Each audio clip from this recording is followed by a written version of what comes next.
Hi guys, Bomber here. Welcome back to the channel, and today we're gonna do a CCC. This week's CCC theme was Woman Power. You needed to design a card which was a woman or had a woman characteristic on her, like for example birth or whatever, a woman you think is the essence of a woman. So with that said, the next week's CCC theme will be instead a mysterious hero. So, a mysterious hero comes from the fact that an user called Antonio39 the other day found this image of an art made from an artist, which the name should be here on the bottom of the image.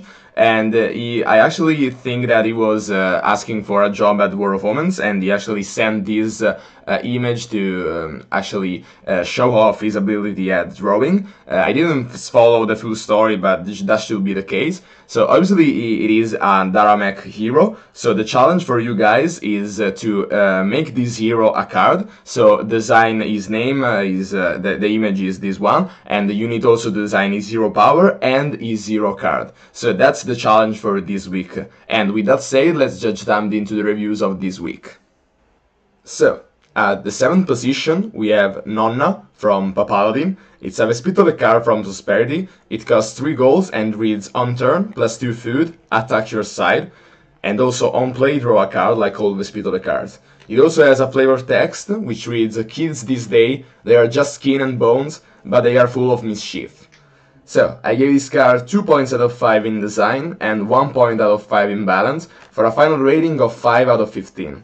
And the reason why for those choices is because, by the way, Nonna is grandmom in the Italian, and actually you need to know that the flavor of this card, the attack your side part, is because actually grandmothers in Italy or some other countries, I don't know in specific, actually wants their child to be full of food, and actually even more than full. They really wants you to eat as much as possible, and they really say all the times, but do you eat? You seem like to be your skin and bones, like the card says. And so really the flavor of the card is that the Nonna, the grandmother, gives you a bunch of food, but actually too much food, and so it actually harms yourself instead of actually nourishing you.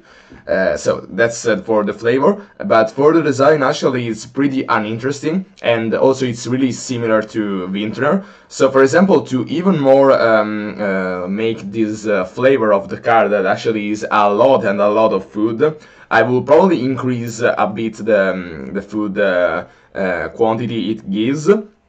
Actually by 3 at least, or even 4, because really it is a Winter if not. Then probably if it is too strong, then increase the cost, but really you want to really make this card, the feel of the card be more in the card design, and if not, it's just like a Winter, so a Nonna which really cares about your food condition and stuff should give you much more food than a normal Winter, so really increase the food production.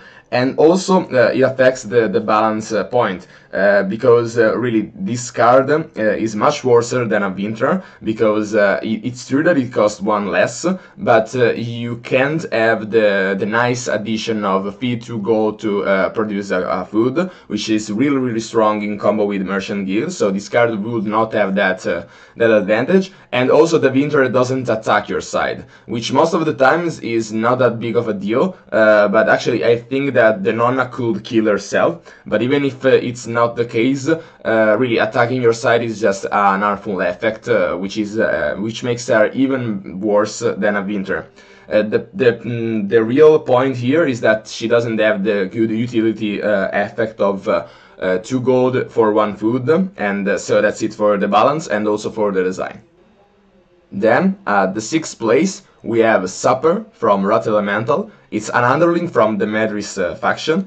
It costs 4 golds and reads on turn, reduce foe wall charges by 2, and on feed 3 gold, restock a bomb. He also has 1 health point, and I suppose that since it is a Medris ally, he should have 55% chance to destroy when killed, but that's fine.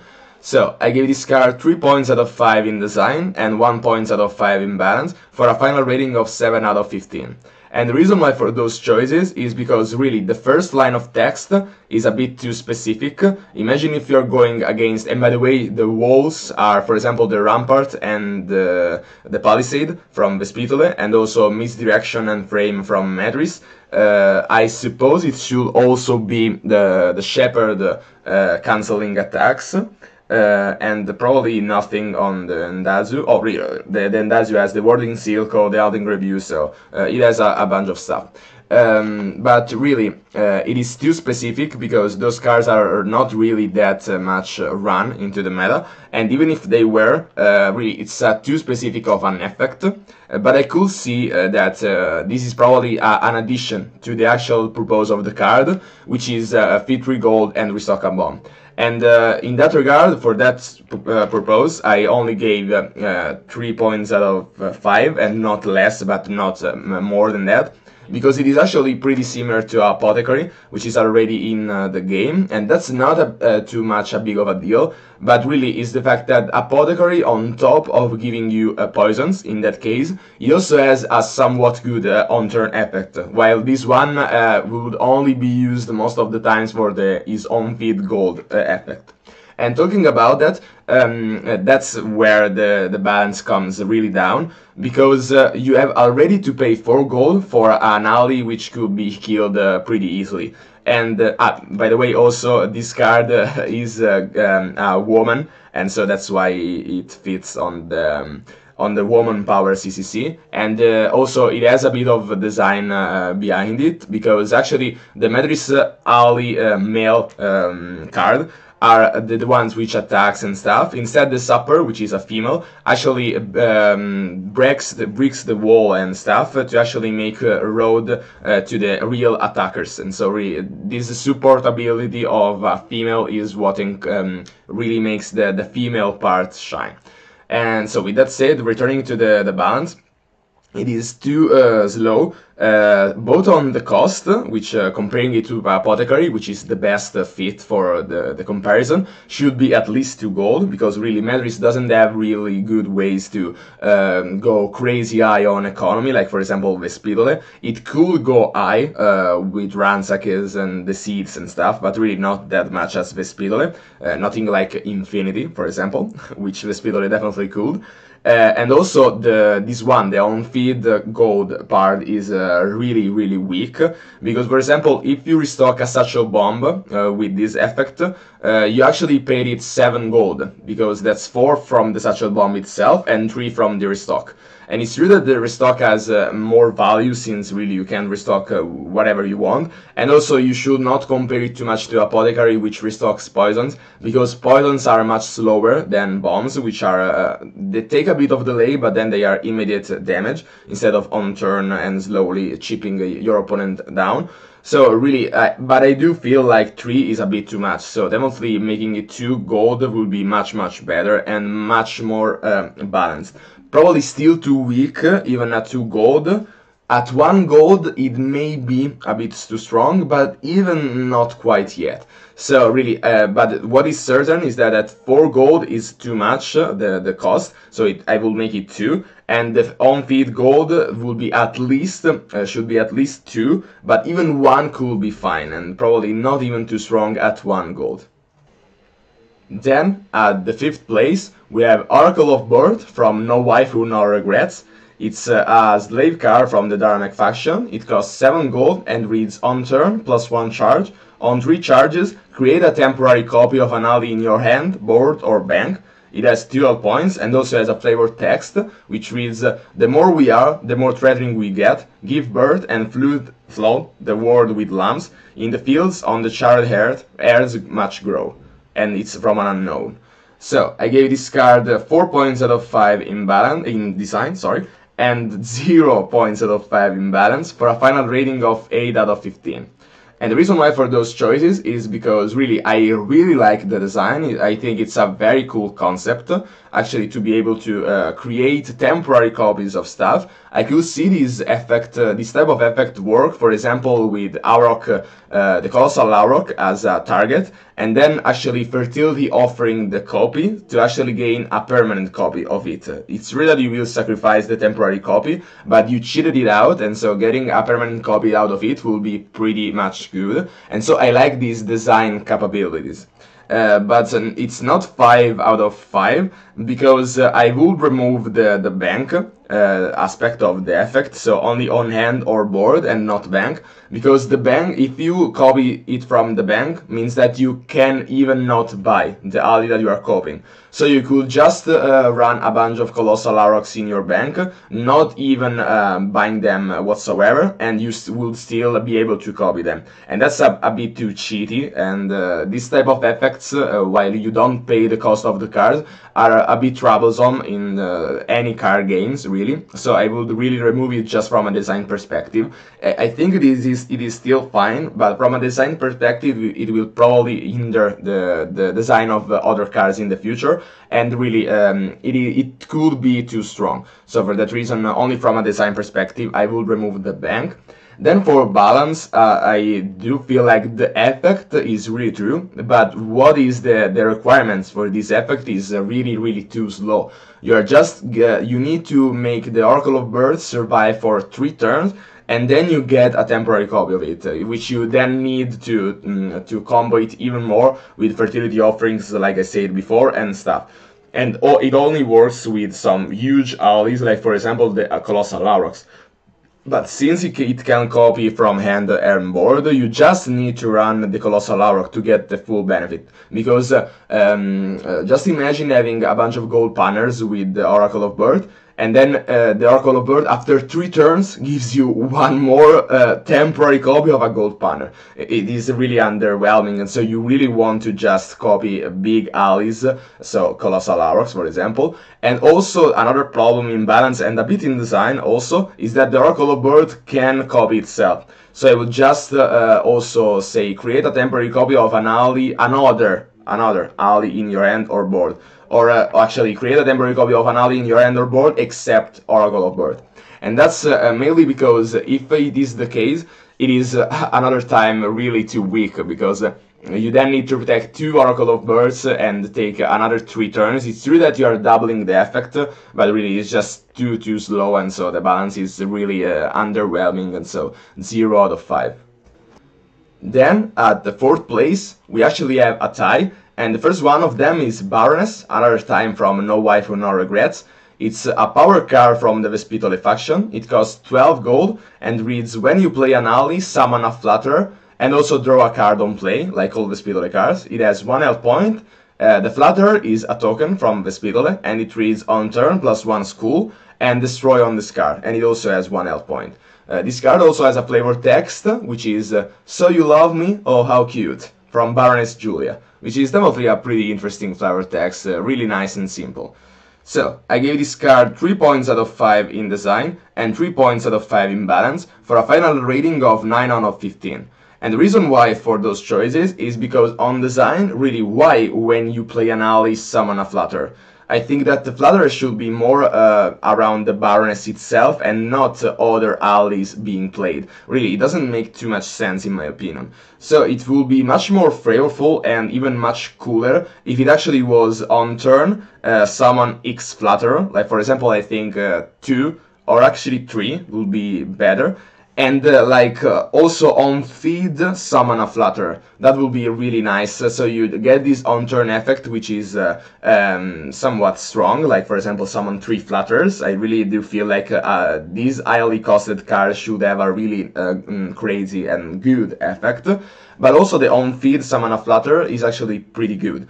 And if you think about it, is like a bit as a bureaucrat, because and this is a bit strange, I know, but it will make sense at the end, because you are actually paying 1 food to create an ally which has 1 health points, which your opponent needs to spend a resource on to kill it, or even more if they are protection, that's true, but you're just denying him 1 more resource. by summoning a 1 health ally. And if it doesn't, then you are getting value, and actually it becomes a courtesan for every turn your opponent is not interacting with the flutter. And actually the half a courtesan. So definitely it does not still is too broken, even if we don't feed like I said. So if talking about balance, you may see that right now the card is really a bit too slow because it costs really too much. Then you with this current iteration even you need to have other allies to actually proc the summon a flutter, and you need to have a bunch of them to play on a turn so that actually the Baroness gains a bit of value. So it's really pretty slow. It is good with for each ally do X, like for example +1 gold or harvest, +1 food, or spy network, +1 skull. But really other than that, those type of archetypes are already too slow, and so this card will not make too much of a good, better or worse. Really, this card is too slow, but it is a cool mechanic and really somewhat balanced, but still a bit too underpowered. Then, at the fourth place, we have Offerings to the Black Goat from Artlu. It's an idol from the Daramek faction. It costs 6 gold and reads Feed Hero Magic, +1 charge, and on 4 charges gain a random goat, draw a goat, and restock a goat. It also has a flavor text, which reads Ever Their Praises and Abundance to the Black Goat of the Roots Valley. So a flavor text, and I gave this card 3 points out of 5 in design and 3 points out of 5 in balance for a final rating of 9 out of 15. And the reason why for those choices is because it's really just a mix of Erding Stone and Goat Poultice. It really stitched together those two effects and actually changed the Erding Stones to actually only goats. And even random ones, and that's mainly the problem which I want to change. Random goat, I suppose it means either a goat outrider or an herd of goat. And really, I do feel like if you get a goat outrider, that's a bit too much value, because for just 4 more magic, you gain a 6 gold cost card, which is the goat outrider, and so it actually paid off the offering of the black goat by getting that card. And also you get another effect on top of that, and so it is probably worth the 4 magic even. But actually on 2 cycles then this card actually paid for itself. And what I mean about it is not that it is too strong or crazy or whatever, but it's just the variance that this effect has. If you get a Goat Outrider, then this card pays for itself in actually 1 turn. Instead, if you get an herd of goats out of that, then this card actually takes 3 turns to pay for itself, on average. And so really you see that the variance is too high, so I will probably remove the random goat and either go to the Goat Outrider, so actually then probably it is balanced, or go for the herd of goats only, which makes more sense to me. But if you go for that way, then probably the cost is too much, and so we talk about the balance. And even in this iteration, the cost is a bit too much, and so I'll probably go from 6 to 4, which is a bit standard from idols, and so really I think that the cost should be 4 gold also. Then at the 3rd place, we have Blind Sorceress from Imaginary MDA. It's a slave card from the Daramek faction. It costs 2 gold and reads on play, on turn, randomly cast a magic, and it also has 1 health point.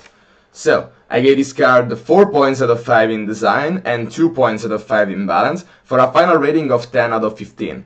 And the reason why for those choices, so first of all, you need to understand what does means randomly cast a magic. So it actually means that you either feed your hero magic or attack with a magic to an enemy, or you feed a magic to one of your allies. So with that said, the design, I think that it is a bit too RNG, because some effects may be really bad, like for example feeding a magic to one random ally, and so even in that case we need the further explanation to what that means. So I suppose it will only cast a magic on allies which need healings or can activate on turn. And if any of them, then probably the effect, one of the 3, this one, should not be castable. because there are no targets. But that's only a supposition, and really I don't know what really this effect means. For example, if it is instead feed a random magic an ally which doesn't even hit a heal or can't activate on feed, then really this effect is really bad. So as I said, the variance another time is too much, because I could see this card being run in an idle deck to actually benefit from the on-feed magic type of effects, but really you get that type of effect only 1/3 of the time, and so probably for that variance then those type of effects would not run them. Instead, if it attacks with a magic an opponent, a foe, then it's only like an orphan gang, and a worst one, because you can't actually on feed randomly cast a magic. So that's another problem, which probably I could just add on the card, because you are not gaining that magic. So there are no infinities potentials, and it's just a cool way to convert all the food into feeding your magic to your hero, which on idle decks should be pretty strong. But another time, it has too much an eye of a variance, and it's not really reliable at all, and it has really bad effects and only average effects for a design perspective. Instead, for the balance, you may already have tell what I am saying. It's just 1/3 of the time a worse orphan gang, 1/3 of the time is a worst boar unguent, because you are actually feeding your hero magic, but you don't also get the boar activations and restocks, so really much worse boar unguent. And the other third of the effects, which is feed magic to your ally, is really bad, just really. And so really the balance of the card is much very low. A way to solve it, in my opinion, is to solve the balance problem and the design problem, is to actually make it activate all those three effects on play and on turn. So actually you feed your hero magic, you cast a magic on an ally which needs healing or as an on-turn effect, which can be fed, an on-feed effect, sorry. And but if that's the case, then probably it is a bit too strong, and so actually either increase its cost or increase its cost. So really that's the way to solve it, the RNG style of effect, and the fact that it is a bit too weak. Probably at 3 gold, since really those effects are really bad, at 3 gold will still be fine. But even at 2, I think it's still be fine. So my solution is increase its cost if it is needed, but I don't think so, and activate all those 3 type of effects which I said before. Then, the second place, we have Venerable Matriarch from DFY Pestilence. It's an underling from the Medris faction. It costs 4 gold and reads on turn, foe loses 1 skull, cancel 1 attack, so every turn I suppose, and also has 50% chance to dodge and 50% chance to destroy when killed, like all Medris card, and also has 75% chance, if killed by a ally, discard that ally, and it has 1 health point. It also has a flavor text, which reads, the most dangerous people of the city are not the knights or the cutthroats, but those little old ladies down the street that helped rise those knights and cutthroats from infancy, because no one wants to touch them. A disapproving glare is all it takes for them to strike terror into the hearts of their aggressors. And woe betide anyone who does touch them, for the community that they built will not stand for it.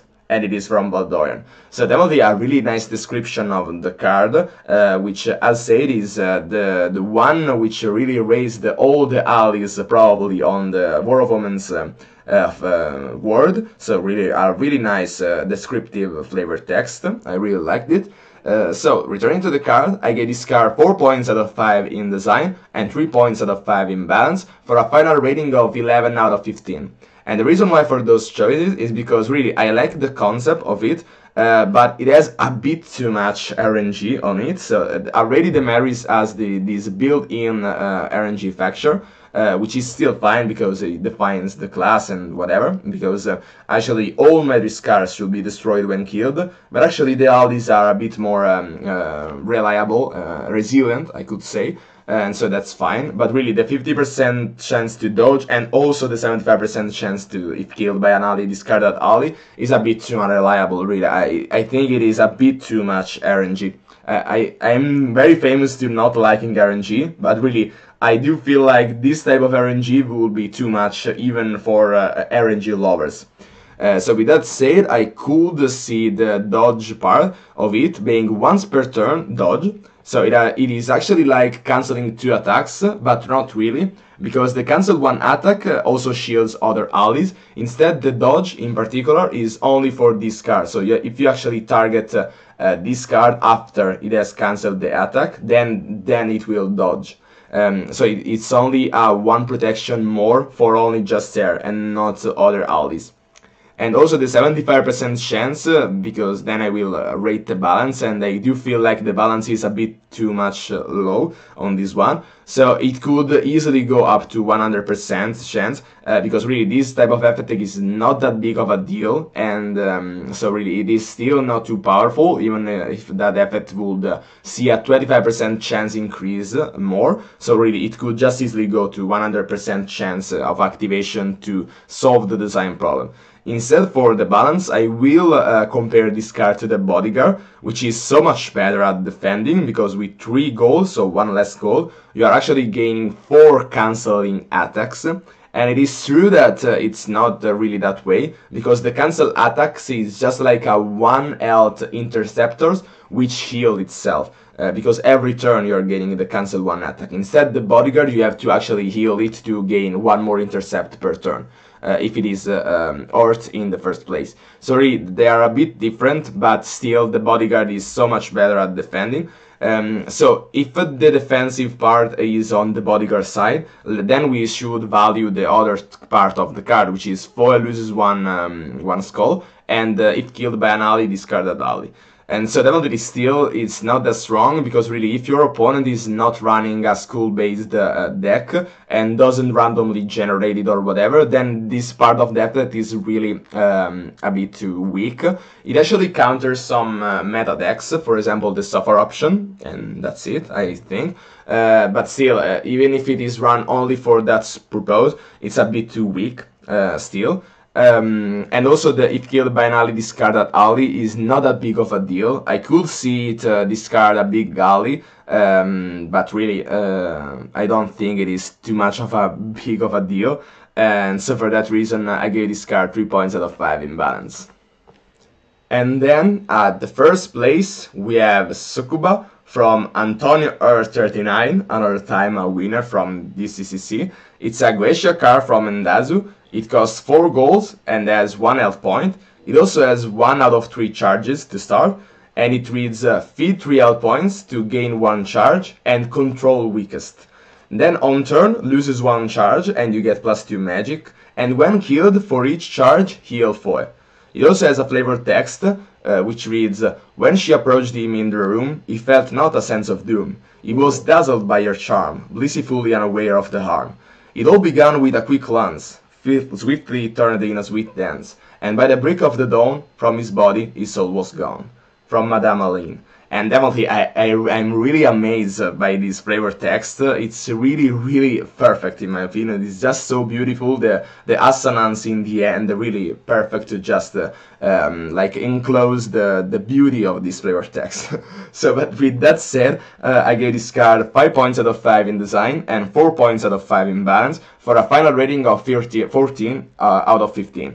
And the reason why for those choices is because really the design is just perfect in my opinion. It really describes perfectly the fact that a Tsukuba, which is actually a succubus, which is by mythology like an entity which went around seducing men and stuff, to actually gather their living bodily fluids. I will not go too much into the details, but really they were just entities that seduced men and was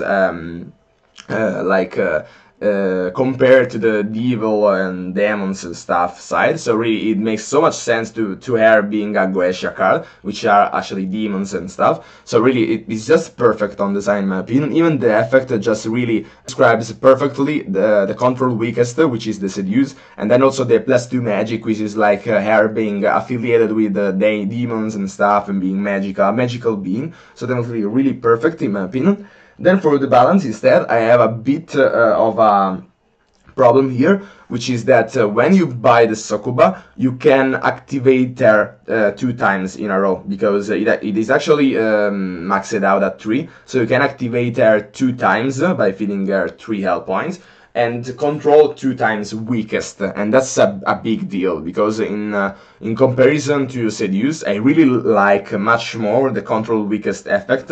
I do think it should also be on the Seduce card, but anyway, it makes so much more sense for the Tsukuba to be able to control the weakest of your opponents, because if it is strong enough, then probably the Tsukuba will not have, or the Seduce, another time, should not be able to control as the strongest one of them, or even random. So really, the control weakest is actually much more flavorful, in my opinion.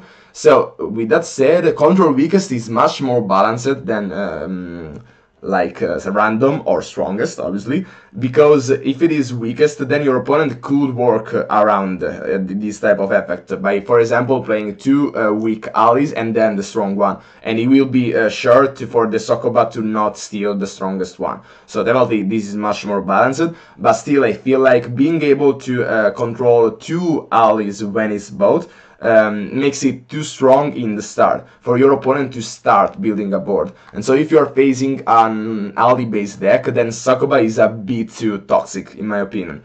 And it is easily solvable by just increasing its starting charges to 2, and it's not a big of a nerf or a buff, because it's just different. If it is 2 out of 3, then the control weakest can only be activated 1 time, but then it actually means that your +2 magic will be 1 more turn free of maintenance cost of feeding 3 health points every time to gain the 2 magic.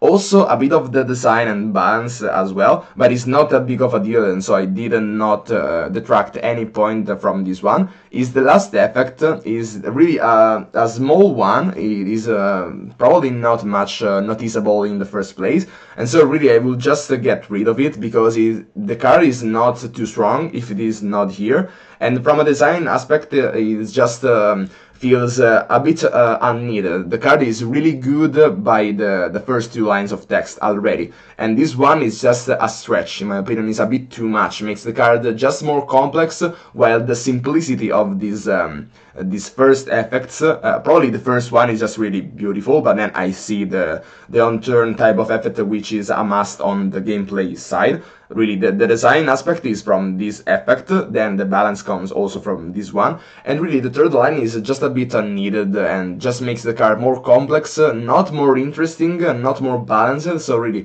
I think it should go without any complaints or whatever.